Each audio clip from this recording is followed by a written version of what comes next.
Hello, everyone. This is Southern Bell Whisper. I hope you all are doing well this evening. It is time for my weekly top 10. Now, just because I say top 10 doesn't mean I am showing any disrespect to the victims. I'm going to be talking about the 10 true crime cases that I became so engrossed in that I read every book, I watched every documentary, just all that, and how engrossed I became in these true crime cases. Like, I should have been like a lawyer, you guys, because it's like your heart becomes sick for a complete stranger. You've never even met the person, but maybe it's the human side of me, I don't know. But when things happen that are horrible, I kind of get engrossed with it. And I've always been a fan of true crime. I love the documentaries that Netflix has been releasing. I just find them interesting, heartbreaking, but interesting. And I've also decided to watch some of the true crime documentaries for the month of September to kind of catch up, because I know there are a bunch of shows like I know number one right now is Worst Ex Ever. I want to rewatch American Murder, the couple next door, the family that lives next door, about I can't remember. And then Reindeer, I haven't watched that one either, so I need to catch up, and then I'll be making a video where I talk about what I thought of these documentaries. So let's get started. And just for the off chance that a family member or someone related to the victims of these cases, I just want known that I'm showing no disrespect. If anything, these cases help me with leaving a toxic situation. So, if anything, I should be thanking them. But it still breaks my heart, you know? So, okay, number one is I've told you guys this before, is the Watts case.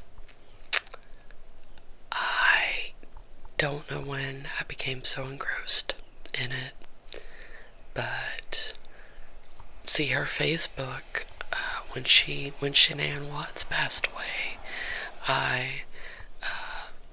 she still had all her videos on Facebook, and I watched every single one of those videos while also watching the news, the documentaries, and I couldn't wrap my mind around what happened in Frederick, Colorado on August 13th,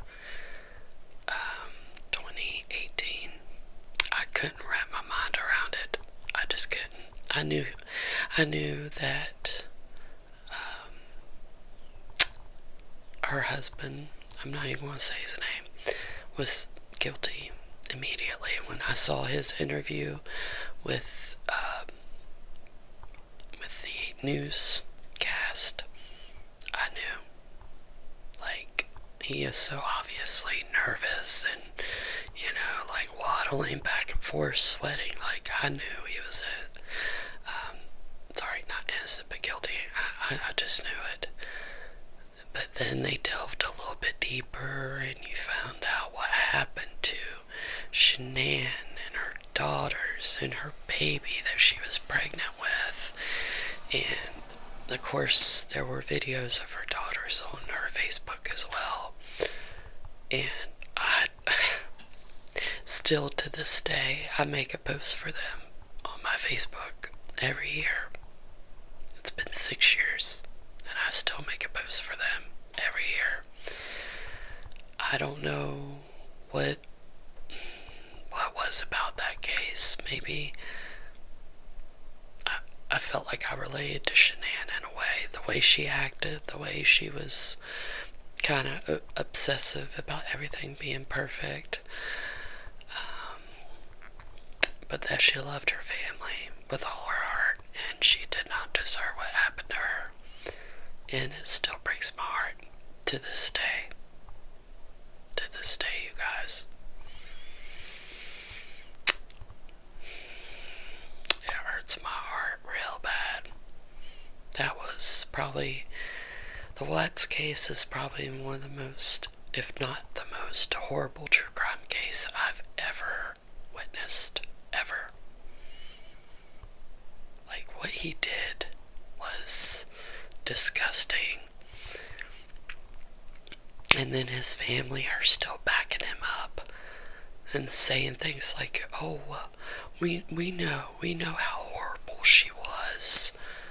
Like, this man just killed your grandchildren, and you're still siding with him.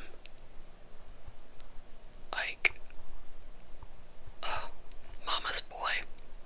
Mama's boy. You gotta watch out for the mama's boys, you guys. Seriously. But yeah, I still think about that case all the time. Number 2, Lacey Peterson. I just finished the American Murder Lacey Peterson last night, and I cried on the part where it showed them moving her body from the rocks where they found her body and Connor's body, and I started crying. Like, to this day, 22 years later, I'm just, same thing, mind blown. Mind blown. But the thing about Lacey's husband is that he professes that he is innocent to this day. No, he is not innocent. He is 100% guilty and deluded. And then he has a sister-in-law that's a lawyer, so she can help, get him free, and justice for him. And how about justice for Lacey? How about justice for Connor? We all know. The whole world knows that he did it. I think it said in the documentary, his case, or Lacey's case, was the only time where there wasn't really any evidence, not that much evidence to point the fingers to her husband, but what they found was a hair, one of her hairs, and a set of pliers that was in the boat that he bought. And then he was like, I went fishing, and oh gosh, you guys, I could he honestly thinks he's innocent.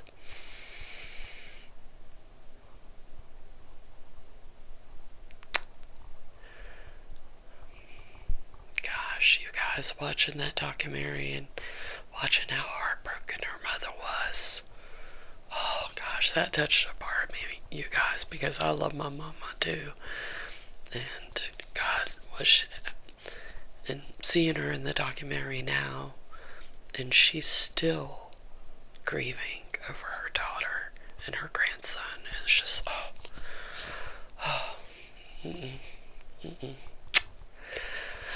Okay, number 3 was the Murdaugh case. You don't hear much about that anymore.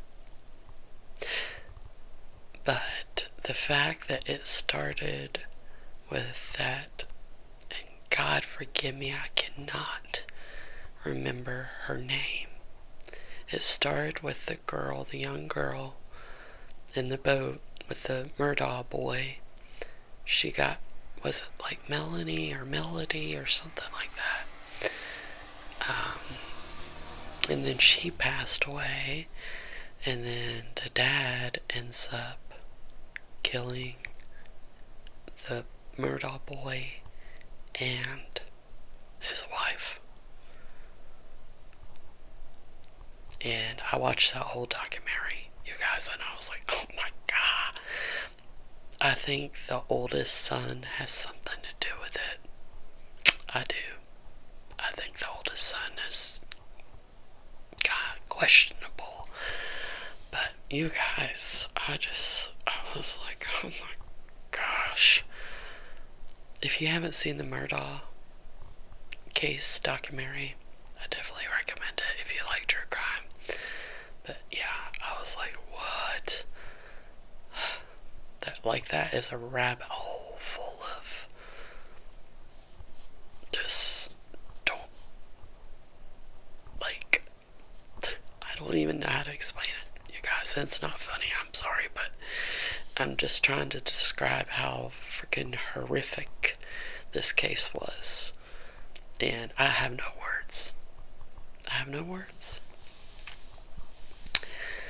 Okay, number 5. This is like a core memory for me.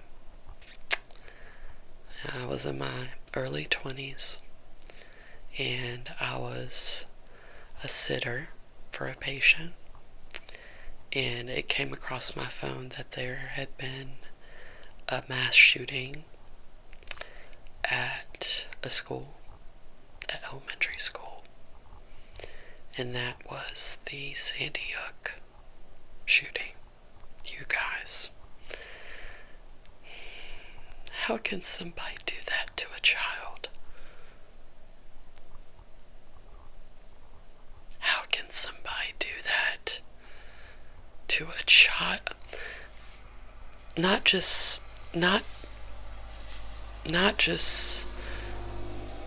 adults, but children. Like, that is pure evil, you guys. That man was evil to the max. I'm pretty sure they said he killed his mom first at home, and then he went to Sandy Hook. And to this day, there are still, like, people grieving and dealing with that PTSD and depression. One dad actually, unfortunately, committed suicide recently because he lost his daughter to Sandy Hook. And I just couldn't imagine. I could not imagine, you guys, having a 5-6-year-old killed at such a young age. I'm not going to cry, you guys. I'm not going to cry. But yeah, that's like a core memory for me. Because I never would have dreamed that somebody could be that horrific, that evil, to go inside a school full of elementary school kids and do what he did.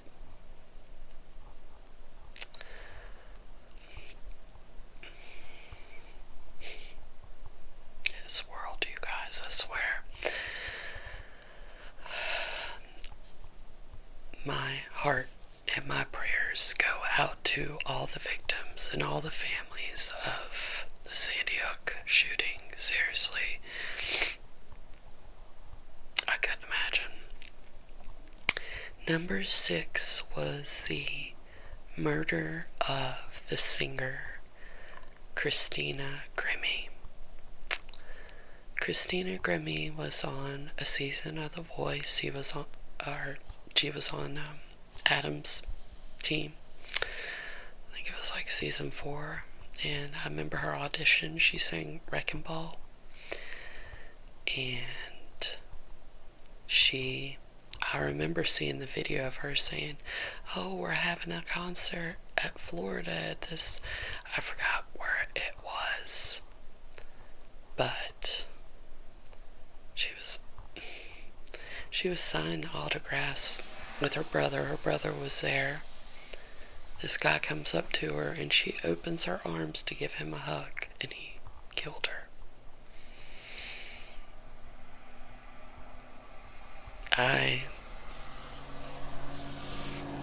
Oh man, so many loud cars. I'm sorry. Christina Grimmie, you guys. I watched her. I rooted for her on The Voice. And 22. Only 22 years old. I remember the day it happened. And I was like, what is this world coming to? But yeah, the murder of Christina Grimmie. I wanted to find out everything. I wanted to find out who the guy was. I wanted to make sure that he was dead. Like, everything. Like,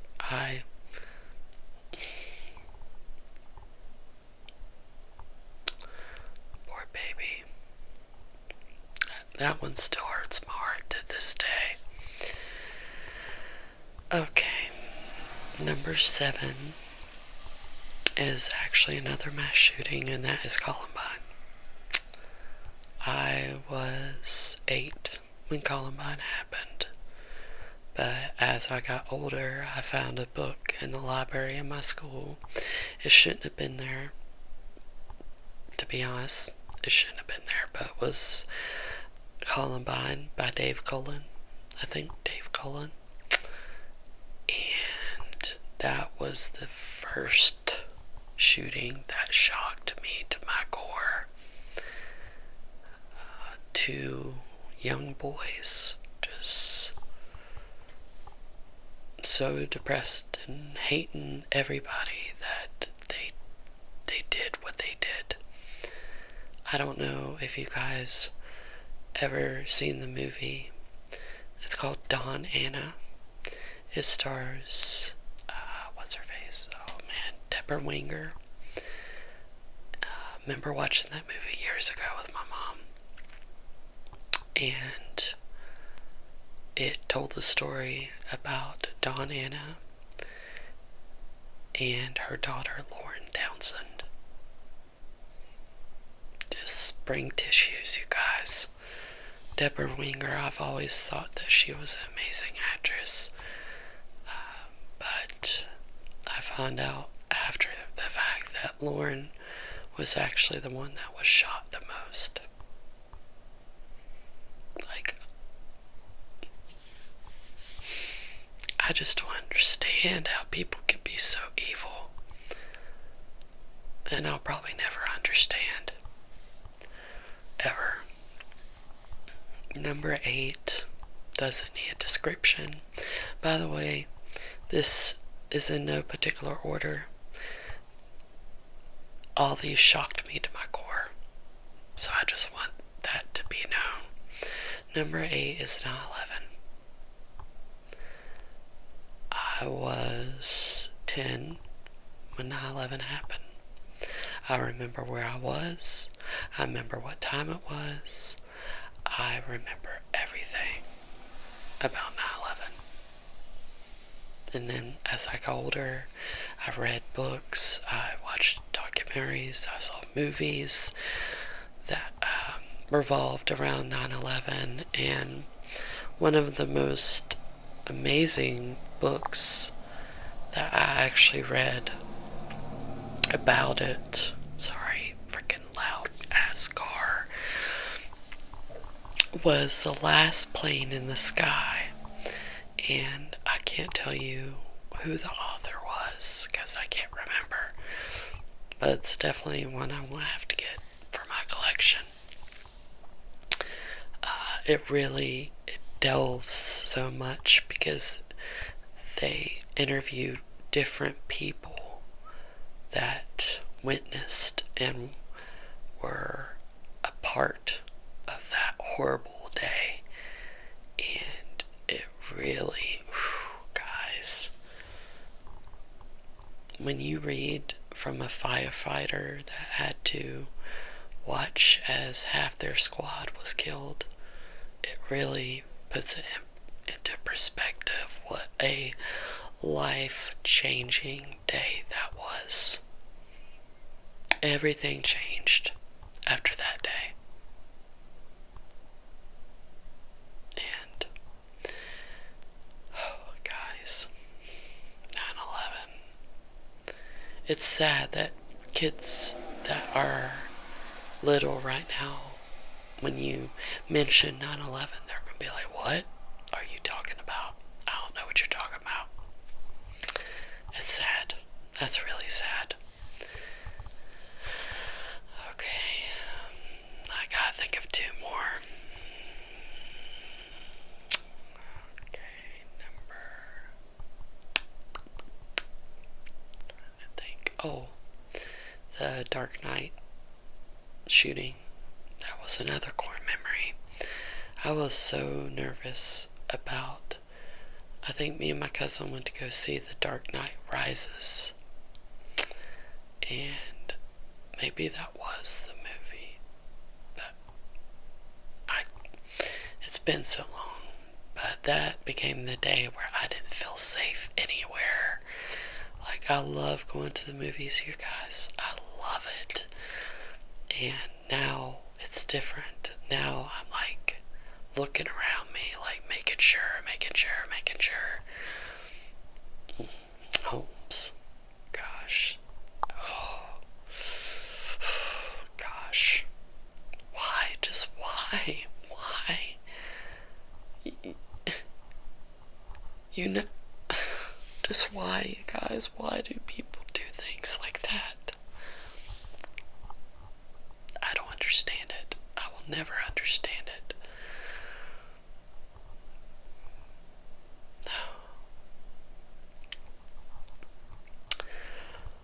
But yeah, number 9 was the Dark Knight shooting. When going to the movies didn't feel safe anymore. Okay, number 10. Let me think. Oh. It's crazy that most of these are mass shootings, but this one happened right down the road from me, and that was the Virginia Tech massacre. I live about an hour away from Virginia Tech, and I went to school with a lot of Virginia Tech fans, and it's just another day where I remember exactly where I was and what I was doing when the Virginia Tech happened.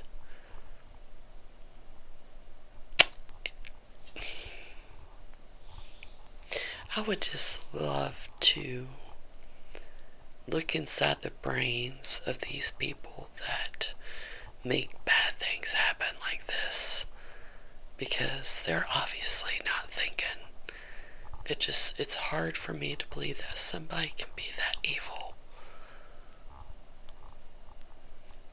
But there are evil people in this world, you guys. And it's scary to say, but it's getting worse as the years go by. And